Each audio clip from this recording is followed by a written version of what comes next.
জন্মাষ্টমীর ভোগে তালের বড়া তো সবাই খেয়েছো, কিন্তু আজ মৌসুমীর রান্নাঘরে নিয়ে এলাম একদম নতুন টুইস্ট। তালের মালপোয়া স্টাইল। সুগন্ধি পাকা তালের স্বাদ আর মালপোয়ার নরম মিষ্টি মিলিয়ে এক অসাধারণ রেসিপি। এখানে আমি তাল নিয়েছি, তালটাকে তোমাদের ঘুরিয়ে ঘুরিয়ে আমি দেখাচ্ছি। এবার তালের যে উপরে যে খোলাগুলো, এটা একে একে আমি ছাড়িয়ে নেব। এই একটা ছাড়িয়েছি, দেখো কত সুন্দর উঠে এসেছে। এবার একবারেই পুরোটা উঠে এসেছে, দেখো একদম তালের উপর থেকে উঠে আসলো। এবার আমি উপরে যে কালো যে খোলাটা আছে, সেই খোলাটা আমি এরকম করে তুলে তুলে ফেলে দেব। এবার তালটাকে মাঝখান দিয়ে আমি ভেঙে নিচ্ছি, তারপর ছাড়াবো। তালটা মাঝখান দিয়ে ভেঙে নেওয়া হয়ে গেছে, 3টে আটি হয়েছে। এবার এই আটিতে আমি অল্প অল্প করে জল দেব আর এরকম করে চটকে মেখে নেব। প্রথমে আমি একটা তালের আটি হাতে নিলাম, নিয়ে এইভাবে শ্বাসগুলোকে ফাঁকা ফাঁকা করে নিচ্ছি আর চটকাচ্ছি অল্প অল্প করে জল দিয়ে। এইভাবে জল দিয়ে চটকে চটকে নিতে হবে। এবার একটা ছিদ্রযুক্ত থালা নিয়েছি, সেই থালার মধ্যে আমি তালটাকে ঘষে নিচ্ছি। ঠিক এইভাবে তালটাকে ঘষতে হবে, বারবার জল দিয়ে চটকাতে হবে আর ঘষতে হবে। এক একটা তালের আটি 3 থেকে 4 বার ঘষা যাবে, তার বেশি কিন্তু আর ঘষা যাবে না। আমার সম্পূর্ণ তালের আটিগুলো ঘষা হয়ে গেছে। এতটা তালের শ্বাস বেরিয়েছে, দেখো কতটা গাঢ় বেরিয়েছে। আমি কম জল দিয়ে করেছি, ঘষে চটকেছি, সেই কারণেই। যদি বেশি জল দিয়ে চটকানো হয় তাহলে কিন্তু পাতলা হয়ে যাবে। এবার একটা কড়াই ওভেনে বসিয়েছি, তাতে দিয়ে দিয়েছি তালের শ্বাস পরিমাণ মতো, আর দিয়ে দিচ্ছি চিনি। 4 থেকে 5 চামচ মতো চিনি দিলাম। এবার আমি দিয়ে দিচ্ছি জল। এবার এটাকে খুব ভালো করে ফুটিয়ে নিতে হবে, যেন এতে তালের কোনো কাঁচা গন্ধ না থাকে। খুব ভালো করে বকবক করে যখন ফুটবে তখন এটা নামিয়ে নিতে হবে। এবার দেখো ফুটতে শুরু করে দিয়েছে, এবার আমি এটাকে নামিয়ে নিচ্ছি।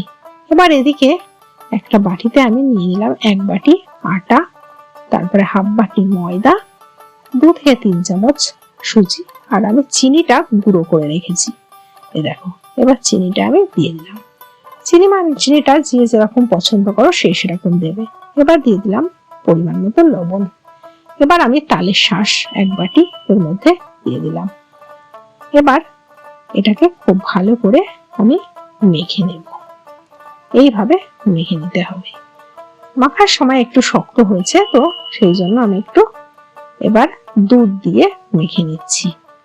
এইভাবে অল্প অল্প করে দুধ দিতে হবে আর মাখতে হবে। মাখাটা যেন খুব ভালো হয়। এইভাবে আমি যেভাবে মাখছি, ফেটিয়ে নিচ্ছি, ঠিক এইভাবে ফেটিয়ে নিতে হবে, যেন ভেতরে কোনো দানা না থাকে। ঠিক এইভাবে বেশ কিছুক্ষণ সময় ধরে মাখতে হবে। মাখাটা আমার প্রায় হয়ে এসেছে।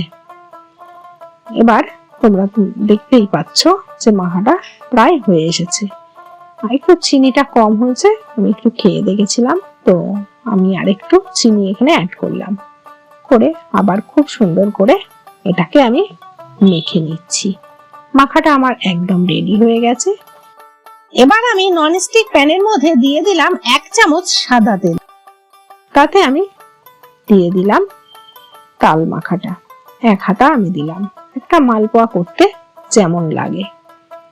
এবার একটা পিঠ না হওয়া পর্যন্ত আমাকে অপেক্ষা করতে হবে। একটা পিঠ হয়ে গেছে, এবার আমি উল্টে দিলাম। দেখো কত সুন্দর হয়েছে।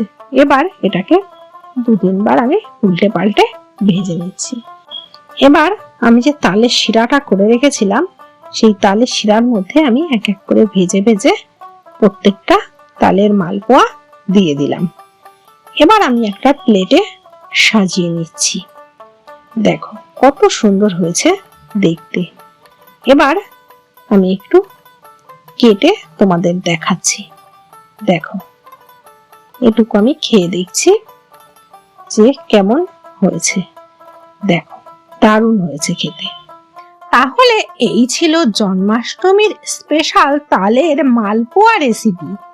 আশা করি তোমাদের ভালো লেগেছে। ঘরে বানিয়ে দেখো, আর কেমন হলো সেটা কমেন্টে জানাতে ভুলো না। আরো এমন উৎসবের নতুন রেসিপি পেতে মৌসুমীর রান্নাঘরে সাবস্ক্রাইব করো, লাইক আর শেয়ার করে দিও। সবাইকে জন্মাষ্টমীর অনেক শুভেচ্ছা। জয় শ্রীকৃষ্ণ।